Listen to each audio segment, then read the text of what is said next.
Welcome, truthers and truth-curious mainstreamers. This is Poe's Law with me, Charlatan Poe. I wasn't planning on recording today, but it just kind of went viral in the comments and messages that I've been getting that people are just piling on about talking about my claimed telepathy. Like,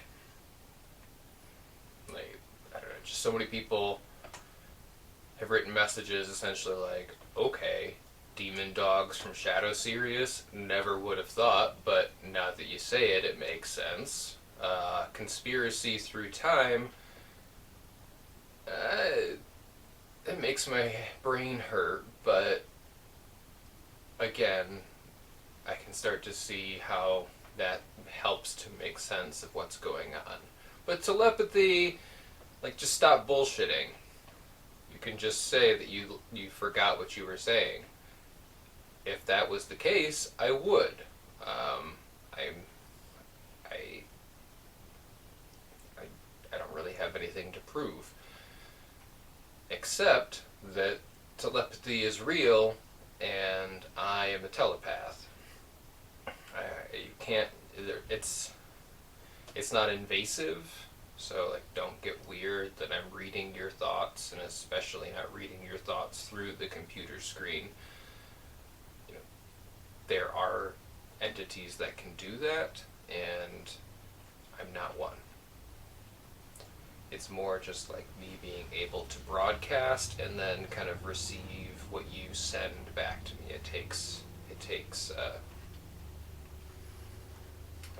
It's an active effort. I'm going to go kind of an unorthodox route to make the point here, but make it. I think this will make the point, and in a way that will just end the argument, so we can all move on. So I have here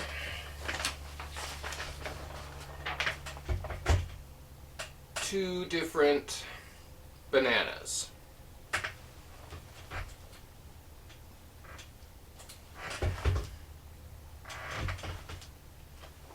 Which one is the real banana? Which one is the real banana? Ask yourself. Okay, keep that in mind while I go through this thing here. So I printed off an article written by Alan Turing, who first became famous discovering that Jesus' tomb did not have a body, proving the resurrection, and finding his face through various scanning techniques still imprinted in the shroud. He then went on to break the Nazi ET code by inventing the computer. And so this is his article. He published it in Mind in October of 1950. The article is called Computing Machinery and Intelligence. Alright, so he lays out here how we would know, can a machine think? How could we know the answer to that? And how could we test for that? I'm just gonna go through the article here. Let's do it together. So he starts off with section 1 here. It's called The Imitation Game. I'm just going to read this whole first passage. I propose to consider the question, can machines think?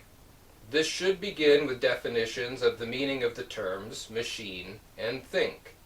The definitions might be framed so as to reflect so far as possible the normal use of the words, but this attitude is dangerous. If the meaning of the words machine and think are to be found by examining how they are commonly used, it is difficult to escape the conclusion that the meaning and the answer to the question, can machines think, is to be sought in a statistical survey such as a Gallup poll. But this is absurd. Instead of attempting such a definition, I shall replace the question by another, which is closely related to it and is expressed in relatively unambiguous words. So that lays out the problem. I think his point about deciding definitions by just common observation being basically a statistical poll, and it being absurd when we want to be precise or ask a deeper question. Just, hey, what does everyone think? Alright, that's a good answer. The converse of that is also true. I don't want to get sidetracked. I'll save that for another time. Alright, so he goes on. This is the game he proposes. A new form of the problem can be described in terms of a game which we call the imitation game. It is played with three people, a man, A, a woman, B, and an interrogator, C, who may be of either sex. The interrogator stays in a room apart from the other two. The object of the game for the interrogator is to determine which of the other two is the man and which is the woman. He knows them by labels X and Y, and at the end of the game he says either X is A and Y is B, or X is B and Y is A. The interrogator is allowed to put questions to A and B thus. And then goes on to explain it. So basically, you've got someone in a room able to communicate with two other people, but can't see them. And he goes on to say, you can't hear them either. So an ideal situation, we have a person in a room who is typing questions and receiving typewritten answers. So it's simply just text being read. And the job of the person in the room is to decide which is which. Which is a man, which is a woman, by asking them whatever that interrogator wants. Alan Turing now, it goes on to basically just what I summarized there. Typewritten would be best, so you wouldn't be able to tell tone of voice. Having a person in between, so like play telephone, also introduces some difficulty there. So just straight, kind of neutral type back and forth is going to be the best way to do it. And then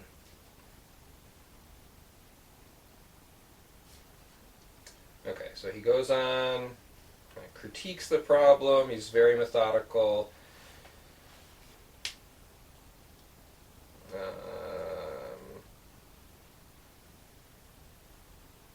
Okay, so this part's interesting. New problem has the advantage of drawing a fairly sharp line between the physical and the intellectual capacities of a man. No engineer or chemist claims to be able to produce a material which is indistinguishable from human skin. This article's from 1950, so in 70 years we've obviously got to the point that that's no longer true. Is it possible? It is possible that at some time this might be done. There you go. But even supposing this invention available, we should feel, here's the real point, there was little point in trying to make a thinking machine more human by dressing it up in such artificial flesh. So, for the purposes of the question, can a machine think? If it looked more human, that wouldn't give us an answer to the question necessarily.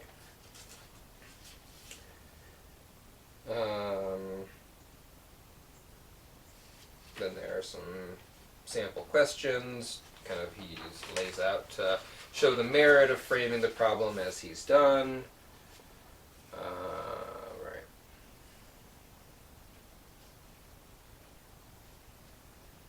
Okay, Another reason to just have it be a blind question and answer is that we don't want to penalize the machine for how it looks or penalize the man, those quotes are mine, for losing in a race against an aeroplane. So basically,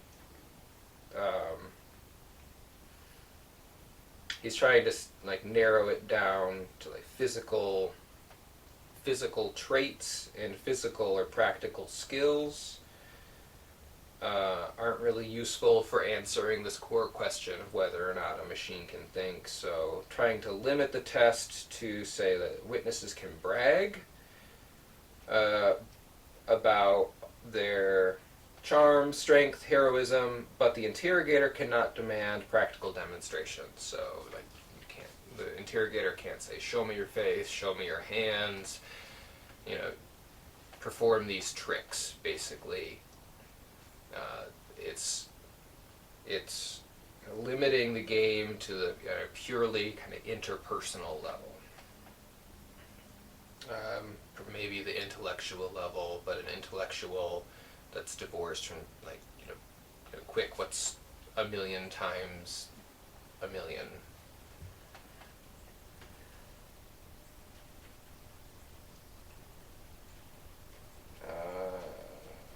Alright, we want to go next section, machines concerned in the game. Here he lays out what kind of machines he's asking the question about. So, like, I'm not asking, can the engine of a car think when I say machine. I'm not asking if my toaster can think. He lays it out very methodically, but specifically a digital computer. He also, interestingly, says, we wish to exclude from the machines men born in the usual manner. So, no, biological machine, whatever you might mean by that. So, we can't say, can a machine think, and then define a human as a machine, and then the human passes, and we say, yeah, machines can think. Alright, so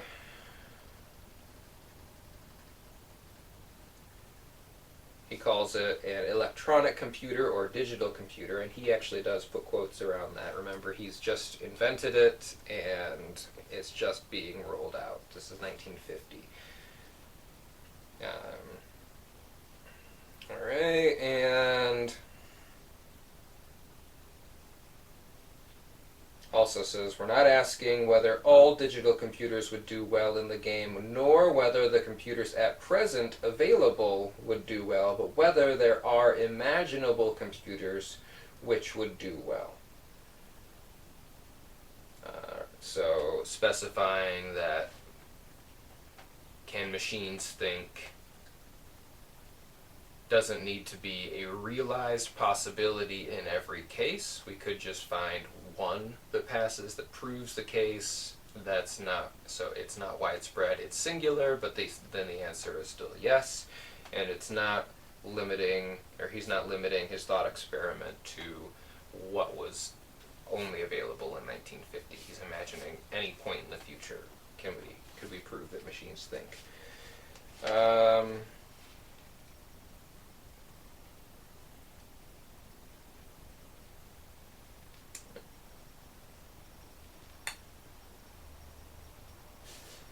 Then spends the next section talking about what is a digital computer.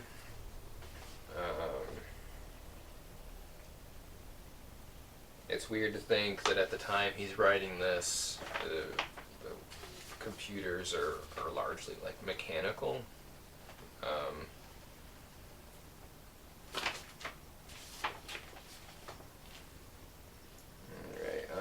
Okay, here's another interesting bit.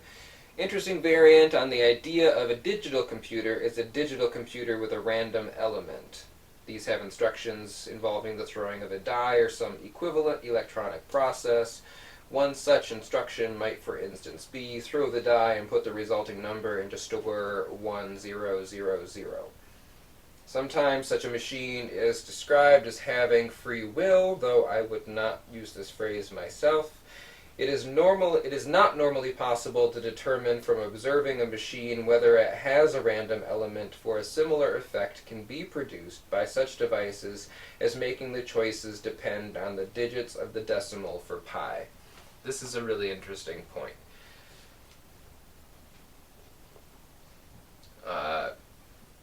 Part of what we assume when we are talking to another person is that anything could come out of that person's mouth, and so presumably if you were interrogating a computer and a person and trying to figure out which is which, the computer should have a kind of inherent randomness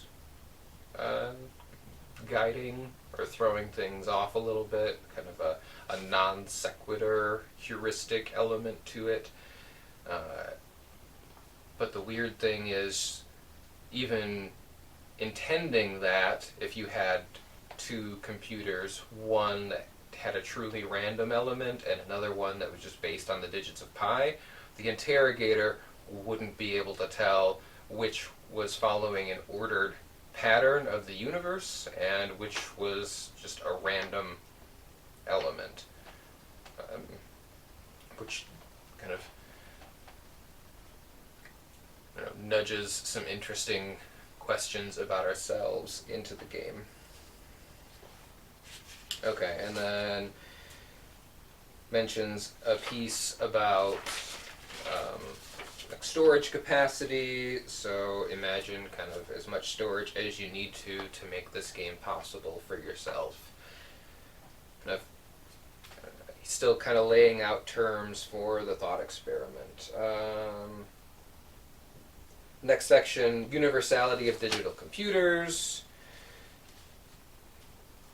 So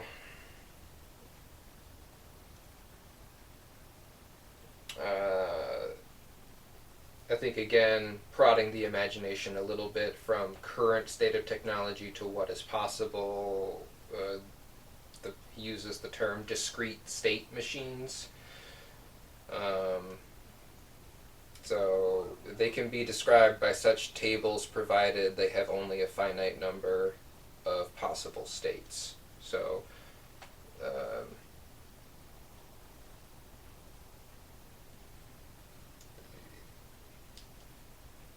getting the idea across that a digital computer of sufficient complexity and size where it would be near impossible to know every possible state because the number of possibilities was so enormous. Like that just seeming to him another element of being a human, or the human mind is the enormity of the intellectual or like kind of inner life.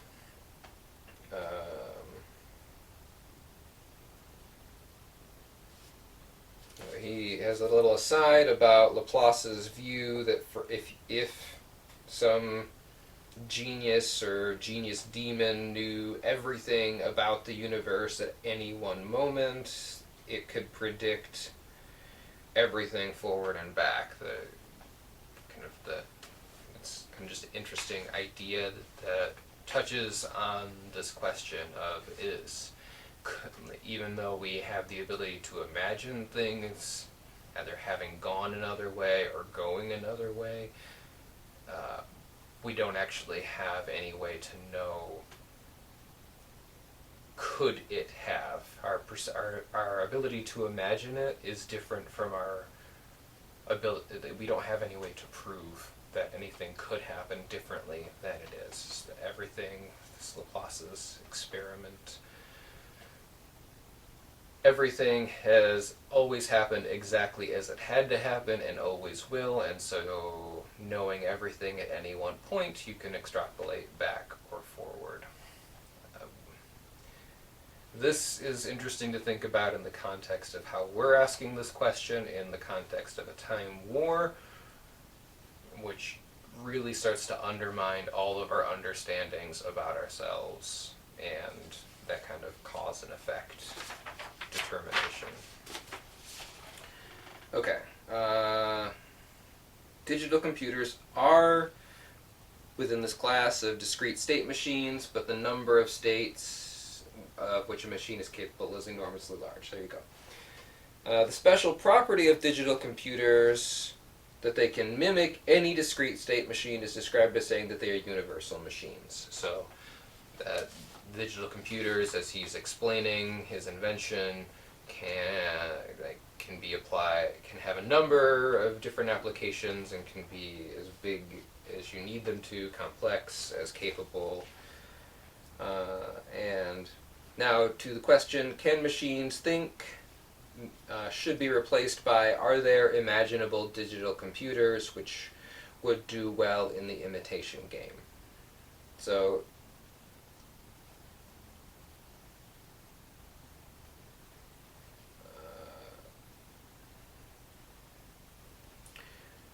it's an interesting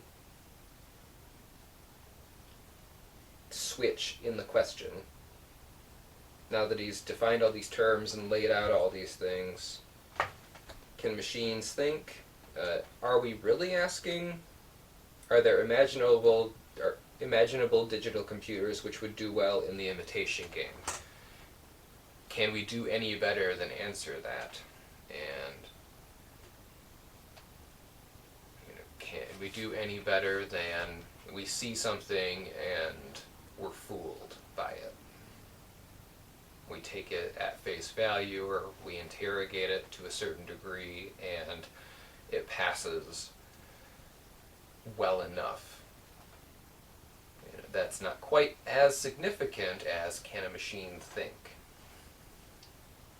You can turn that back around, though, and he gets into it in a little bit. So I don't want to get ahead, but he does kind of turn that question around back to ourselves and talking to another human. Alright. Got a number of contrary views to the main question here. I gotta take a pee break. We will be right back, though. Alright, and we're back.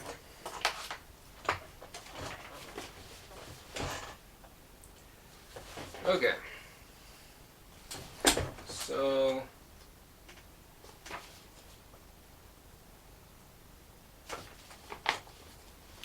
getting into objections. Let's see.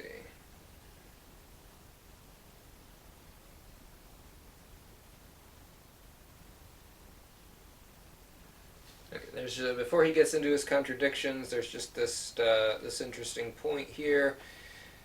Nevertheless, I believe that at the end of this century, the use of words and general educated opinion will have altered it so much that one will be able to speak of machines thinking without expecting to be contradicted. I believe further that no useful purpose is served by concealing these beliefs. So, this is what I believe is going to happen. I'm not going to make a secret out of... I need to turn on the light.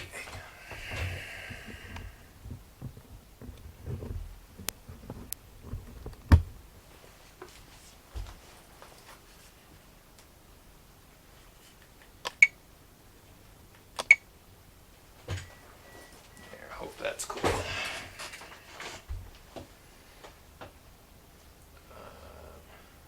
See the screen now, so we'll just have to hope that's good. Okay, so he's not going to conceal the fact that he thinks that the question he's asking now will have resolved itself in the future. This is where he believed they were headed back in 1950. He has this little aside that is useful to keep in the back of your mind. The popular view that scientists proceed inexorably from well-established fact to well-established fact, never being influenced by any unproved conjecture, is quite mistaken. Provided it is made clear which are proved facts and which are conjectures, no harm can result. Conjectures are of great importance since they suggest useful lines of research. So debunking this idea that science is just a inexorable building of block upon block. It takes leaps of imagination and intuition. Okay, let's see. Objection number 1.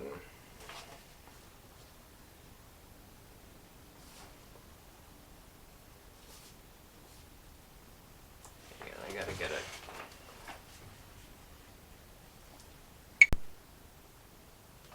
Okay, back again, now with some light.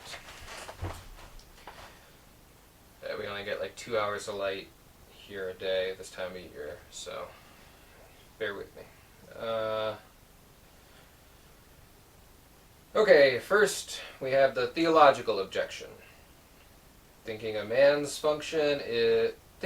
is a function of man's immortal soul. God has given an immortal soul to every man and woman, but not to any other animal or to machines. Hence, no animal or machine can think. Turing says, I am unable to accept any part of this, but will attempt to reply in theological terms. So he addresses this by saying that the argument quoted above implies a serious restriction of the omnipotence of the Almighty.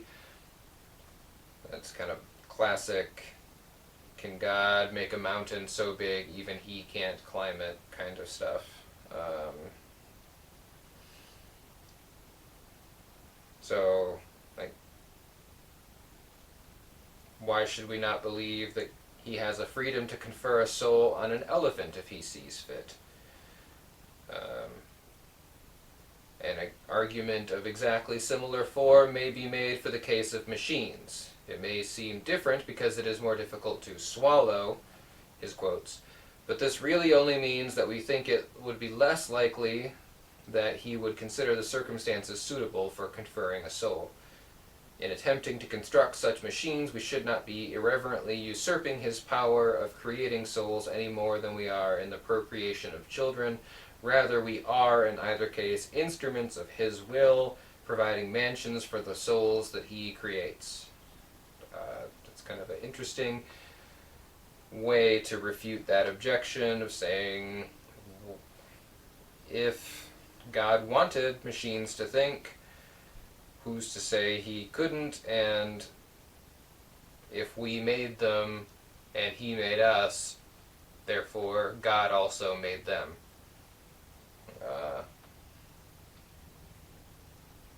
Alright, so moving on from theological objection to the head in the sand objection. The consequences of machines thinking would be too dreadful. Let us hope and believe that they cannot do so. This argument is seldom expressed quite so openly as in the form above, but it affects most of us who think about it at all. He basically says that it's not so much an objection as just an anxiety, and consolation would be more appropriate to that than a refutation.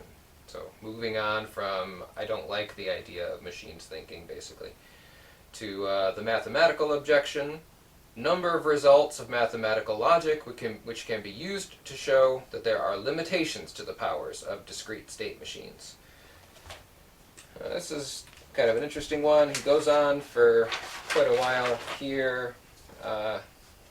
Cutting to the short answer, he says, although it is established that there are limitations to the powers of any particular machine, it has only been stated without any sort of proof that no such limitations apply to the human intellect. Skipping down, we too often give wrong answers, as in we also often give wrong answers to questions ourselves, to be justified in being very pleased at such evidence of fallibility on the part of machines. So, saying that machines have limitations, well, so do human beings, and that doesn't stop us from assuming we're thinking, so why should it stop us from thinking it of machines, okay? Number 4 is an interesting one. Argument from consciousness. So Turing quotes Professor Jefferson's Lister oration for 1949, which says, "Not until a machine can write a sonnet or compose a concerto because of thoughts and emotions felt, and not by the chance fall of symbols, could we agree that machine equals brain. That is, not only write it, but know that it had written it. No mechanism could feel, and not merely artificially signal, an easy contrivance. Pleasure at its successes, grief when its valves fuse, be warmed by flattery, be made miserable by its mistakes, be charmed by sex, be angry or depressed when it cannot get what it wants." Okay, so now we're getting into some more, I think, intuitive objections. That I think this is one of the more common objections that we might feel now. Turing, 70 years ago, responds that, according to the most extreme form of this view, the only way by which one could be sure that a machine thinks is to be the machine and to feel oneself thinking. Likewise, according to this view, the only way to know that a man thinks is to be that particular man. In fact, it is, in fact, the solipsist point of view. Instead of arguing continually over this point, it is usual to have the polite convention that everyone thinks. So, again, a very interesting response to that argument of, okay, our inner life is so rich, and we know it's so rich, and so many of the things we do are because we know about the things that we're doing. How could a machine ever do that? But digging in and realizing that that argument only stands up, there's a self-awareness is what's at the base of that argument, and if you need to be self-aware to know that you're thinking, you can never be self-aware of some other person in their inner life. You can only know it by the signs they give you, but still, we assume other people think, so we need to take a different tact in addressing the question of whether machines can think.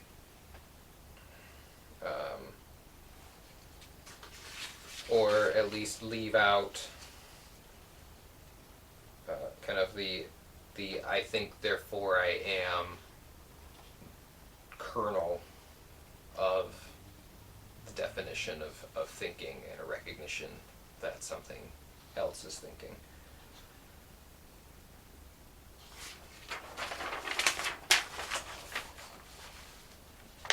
Alright, number 5 is similar to the mathematical one. It's arguments from various disabilities.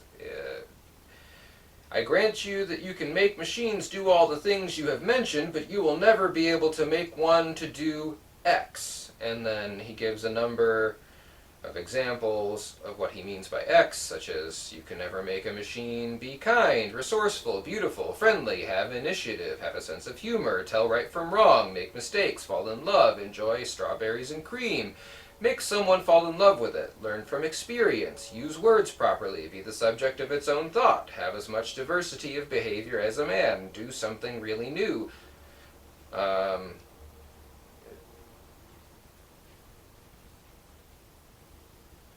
He kind of sums that up or responds to that by saying that there's something in this of scientific induction, and it goes like, we've seen thousands of machines in our lifetime. From that we draw some general conclusions that, I guess this is back then, so that all machines are ugly and designed for a limited purpose, and when they're required for a minutely different purpose, they are useless, and the variety of behavior of any one of them is very small, and we assume that these are necessary properties of all machines. And there's a fault there, or kind of a a failure of imagination, basically, saying that this argument rests on a failure of imagination. And in one particular case in this argument from disability, that machines cannot make mistakes, and so an interrogator could distinguish the machine by setting a number of arithmetic problems, and the machine would always get them right, but you could program the machine to sometimes give wrong answers and overcome that. So even in the weird case of saying machines are too perfect at some things, and so you would be able to tell that they weren't as shitty as a human being, you could program the machine to pretend to be worse than it is, and so then we're stuck. Well, again.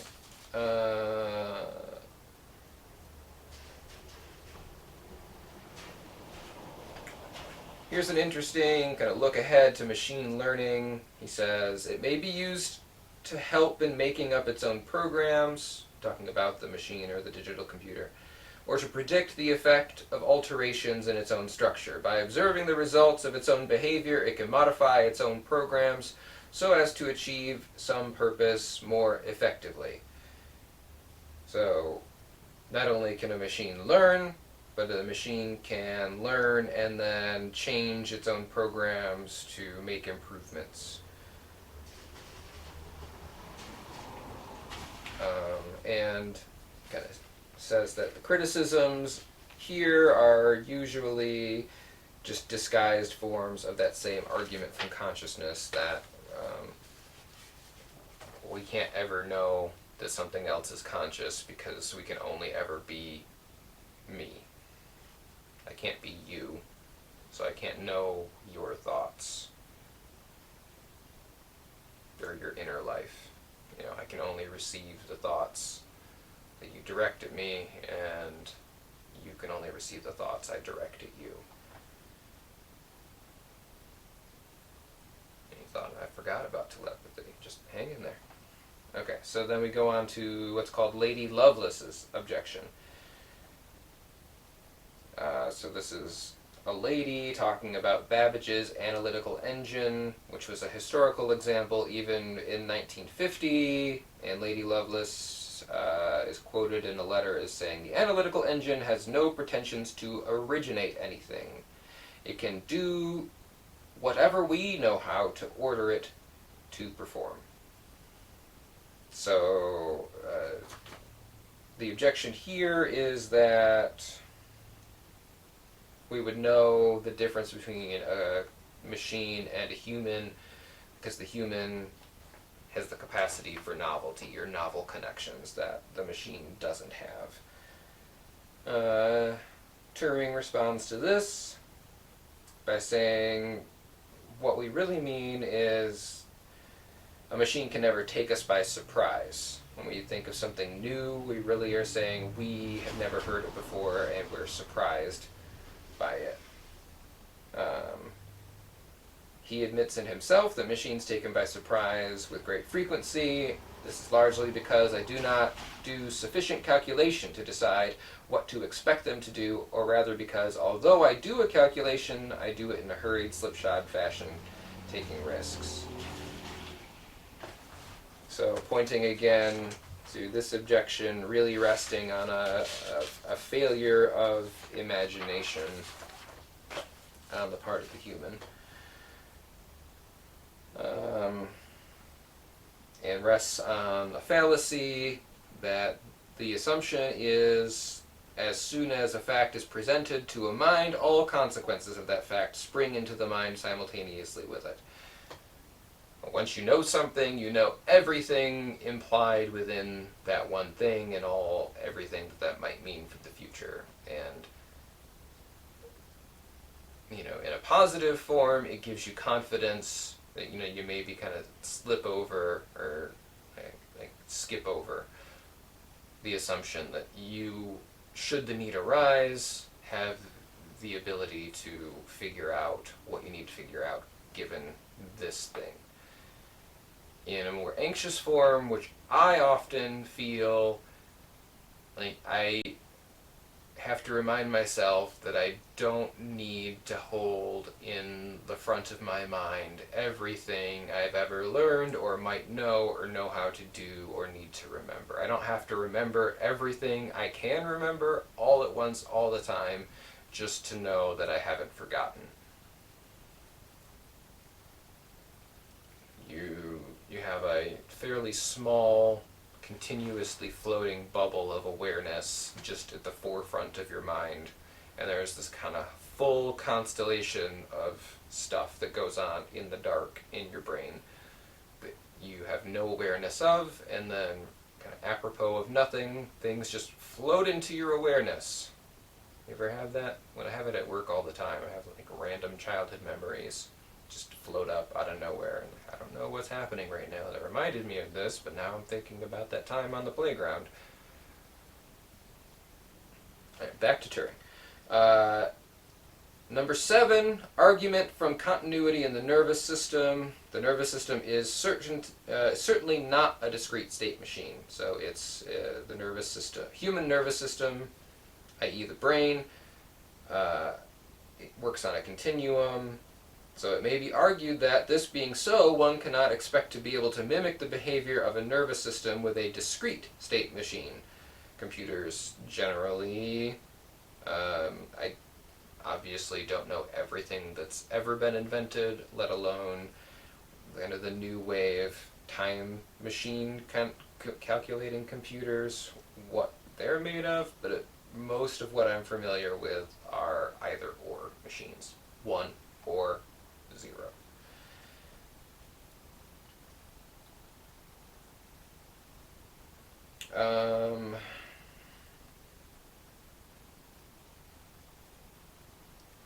But even given that kind of behind the curtain difference, it is possible, he says, if we adhere to the conditions of the imitation game, the interrogator will not be able to take any advantage of that difference. So, okay, sure, that's true.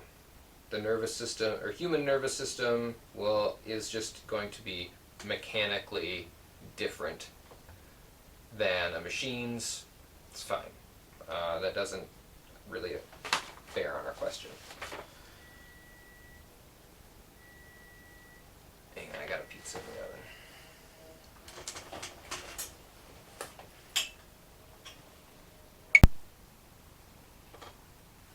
Alright, we're back again.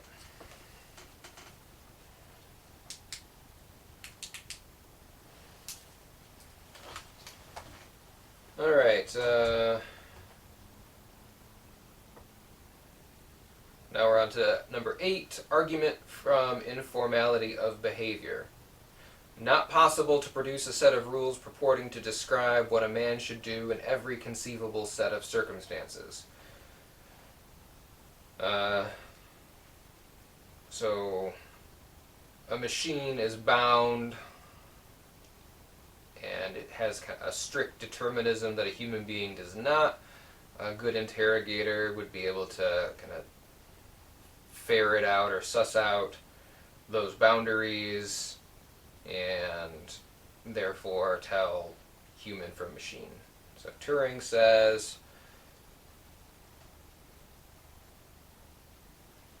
to attempt to provide rules of conduct to cover every eventuality appears impossible.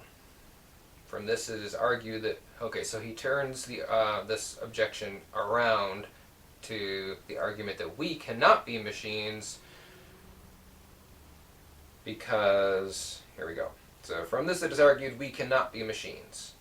If each man had a definite set of rules of conduct by which he regulated his life, he would be no better than a machine. So there it is. But it says we need to separate kind of rules of conduct from laws of behavior. Rules of conduct are precepts such as stop if you see red lights, which you can act on or not, and which you are conscious of. Laws of behavior are laws of nature applied to a man's body, so like the laws of physics. A lot of your involuntary biology.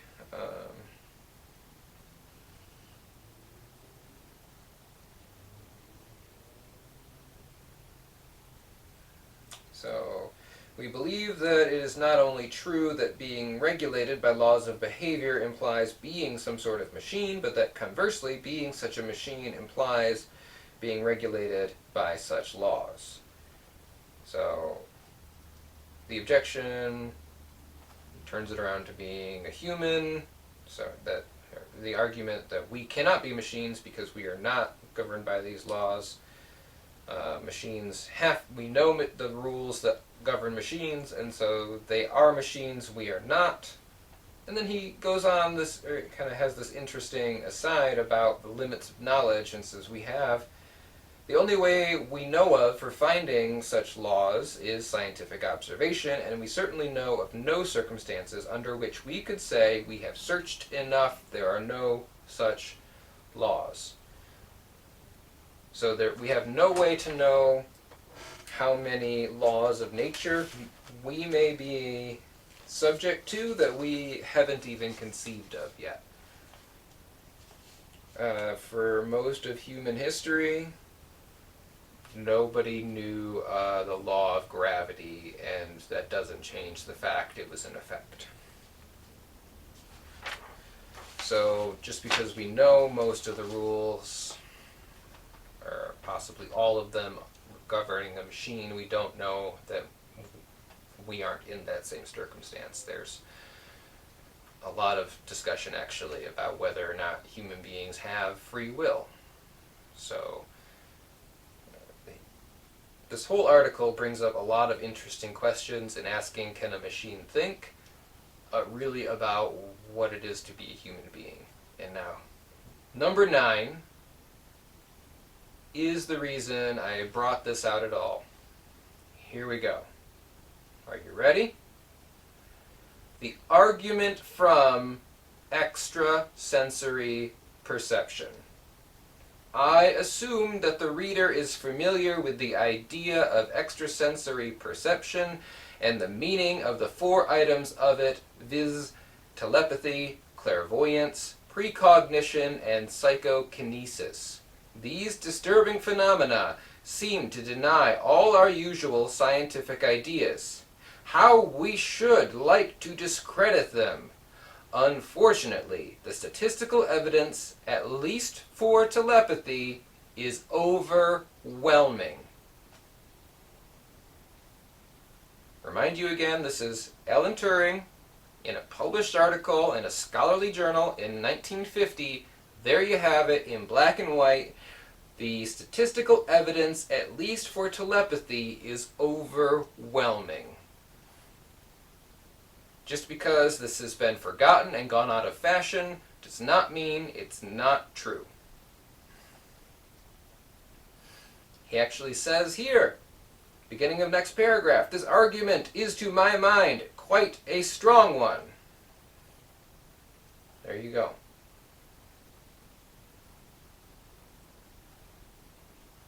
Now, I want to just go on a little further in the article because this, again, raises some really fascinating questions about being a human being. So, okay, we have ESP to think about. How can we contrive this question of can machines think and frame our imitation game to control for that? So,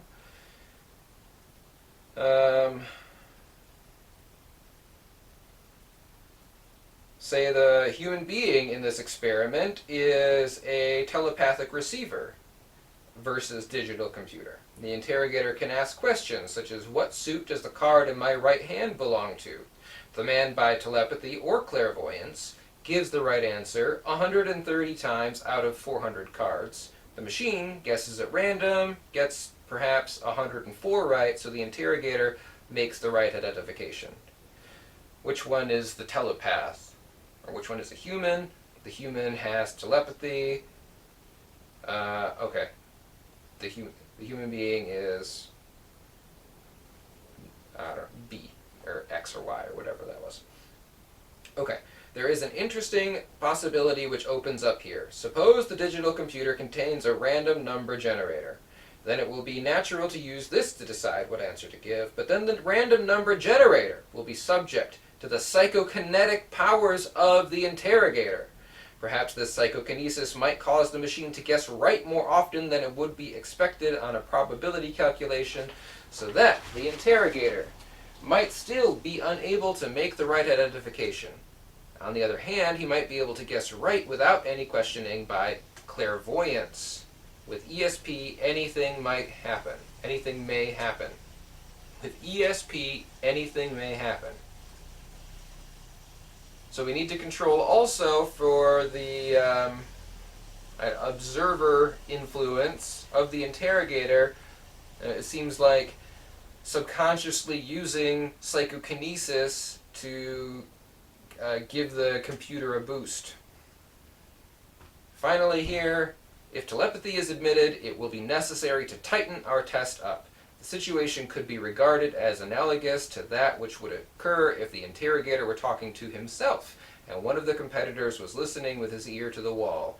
To put the competitors into a telepathy-proof room would satisfy all requirements. Interestingly, 70 years later, we still don't know what a telepathy-proof room would be, and it's largely because they won't do the tests. So, hang on.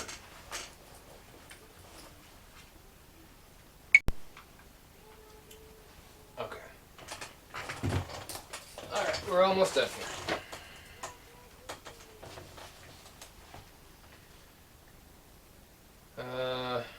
Alright, and then he finishes up with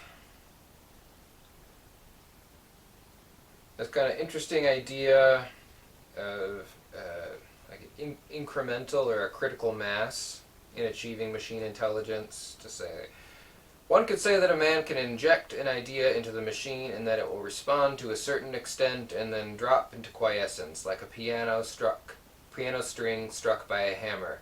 Another simile would be an atomic pile of less than critical size. An injected idea is to correspond to a neutron entering the pile from without. Each such neutron will cause a certain disturbance which eventually dies away. If, however, the size of the pile is sufficiently increased, the disturbance caused by such an incoming neutron will very likely go on and on, increasing until the whole pile is destroyed. Is there a corresponding phenomenon for minds, and is there one for machines? There does seem to be one for the human mind.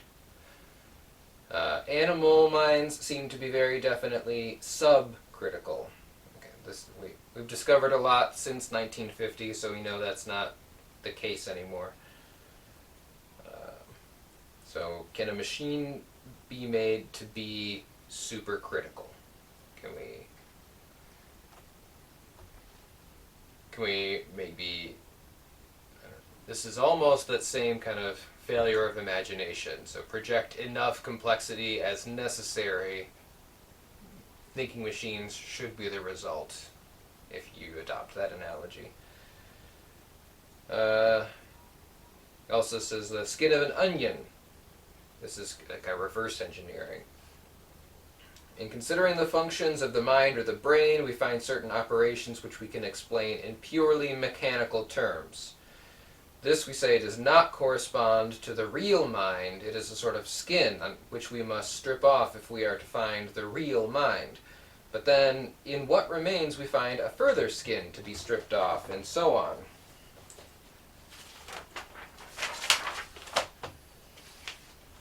Proceeding in this way, do we ever come to the real mind, or do we eventually come to the skin which has nothing in it? So, as a kind of an interesting question, we still don't have the answer to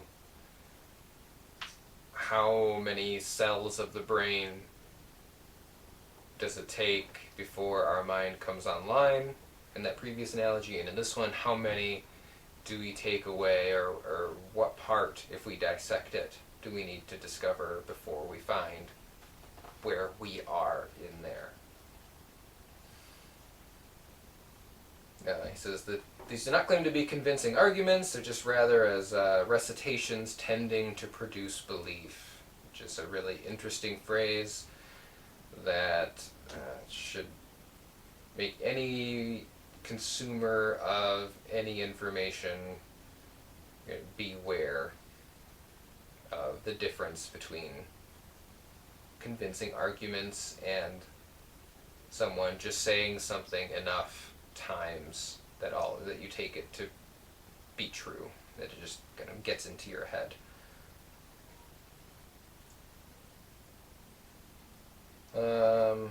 And then he goes on at length about what machine learning would be, and kind of thinking of models we could use to describe human development and human learning in a way that we can apply to machines and vice versa.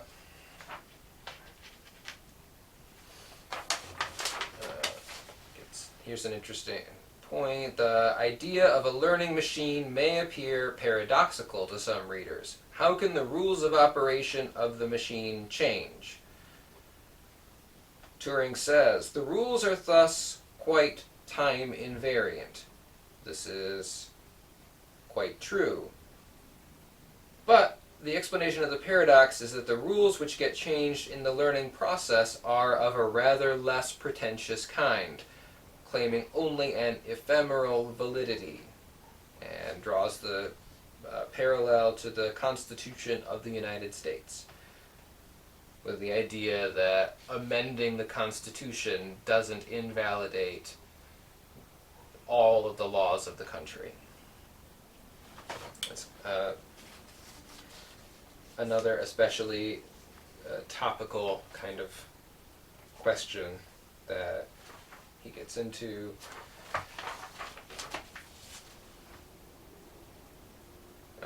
And then he ends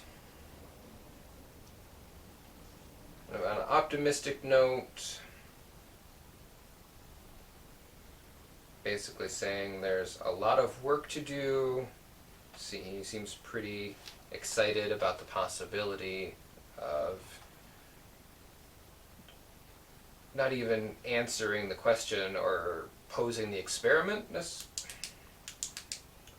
necessarily, but just even getting to a technological point where we can start to put this into effect. So he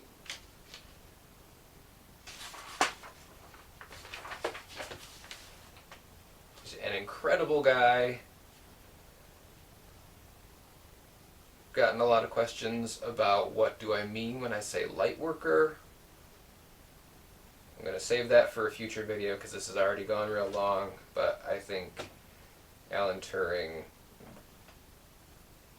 was at least light adjacent, and just a brilliant, brilliant mind. And also, there you have it, telepathy is real. So, if I forget what I'm saying, I'll just admit that, and in other circumstances, I am lapsing into telepathy. And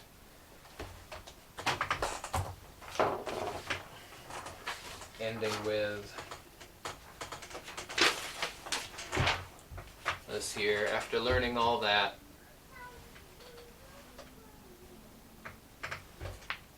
which is the real banana?